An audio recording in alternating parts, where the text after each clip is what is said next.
맨해튼 이스트할렘에서 14살 소년이 15살 소녀의 머리를 짓밟은 혐의로 경찰에 체포됐습니다. 경찰에 따르면 사건은 지난 20일 오후 3시 30분쯤 이스트할렘 107가와 3번가 교차로 인근에서 발생했습니다.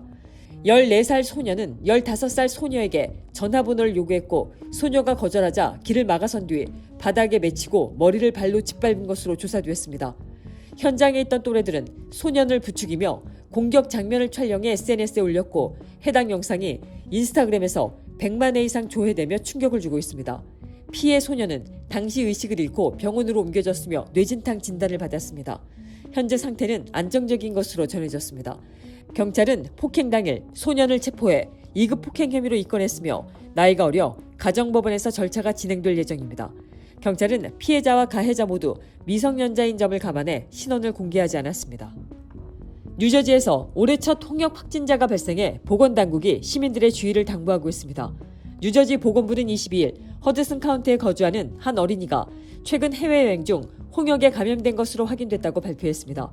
이 환자는 지난 14일 오전 5시 30분부터 9시 사이 뉴요크 리버티 국제공항 터미널 B를 이용했고 17일 밤 11시 15분부터 18일 새벽 3시 15분까지는 해켄색 대학병원 소아응급실에 머물렀습니다.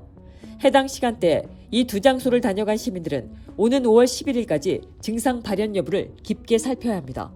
홍역은 고열과 기침, 콧물, 눈 충혈에 이어 전신에 발진이 번지는 것이 특징이며 공기 중에서 최대 2시간까지 감염력이 유지되는 매우 전염성이 강한 바이러스입니다.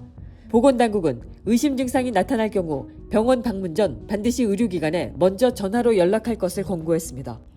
캐피탈원이 약 4억 2,500만 달러, 한화 6천억 원 규모의 집단소송 배상금을 지급하기도 했습니다.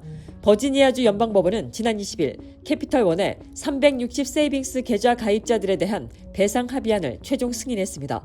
캐피탈원은 2019년 거의 같은 이름의 360 퍼포먼스 세이빙스 계좌를 새로 만들어 이 계좌에만 높은 금리를 적용했습니다. 반면 기존 360 세이빙스 고객들에게는 새 계좌의 존재 자체를 알리지 않은 채 수년간 낮은 이자만 지급해왔습니다. 2019년 9월 18일부터 2025년 6월 16일 사이에 360 세이빙스 계좌를 보유한 고객 누구나 배상 대상입니다. 별도 신청 절차 없이 마지막 등록 주소로 자동 수표가 발송되며 이의 제기가 없을 경우 오는 7월 21일쯤 지급이 시작될 예정입니다.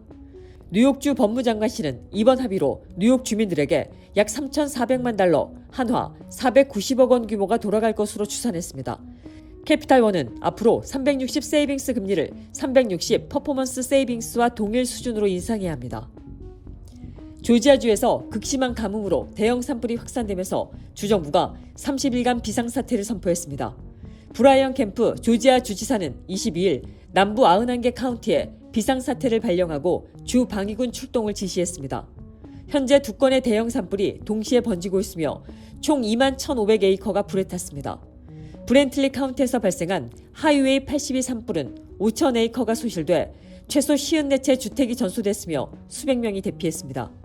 클렌치 카운티의 파인랜드 로드 산불은 16,500에이커로 확산되며 인근 늪지대까지 번지고 있습니다. 당국은 지난해 9월 허리케인 헬렌의 잔해가 연료 역할을 하면서 화재가 급속히 번지고 있다고 설명했습니다. 현재까지 인명피해는 없으나 강풍과 극심한 가뭄으로 진화율은 15%에 그치고 있어 추가 확산이 우려됩니다. 피마는 연방 지원을 승인했으며 학교 휴교와 91개 카운티 야외 연소 금지령도 내려진 상태입니다.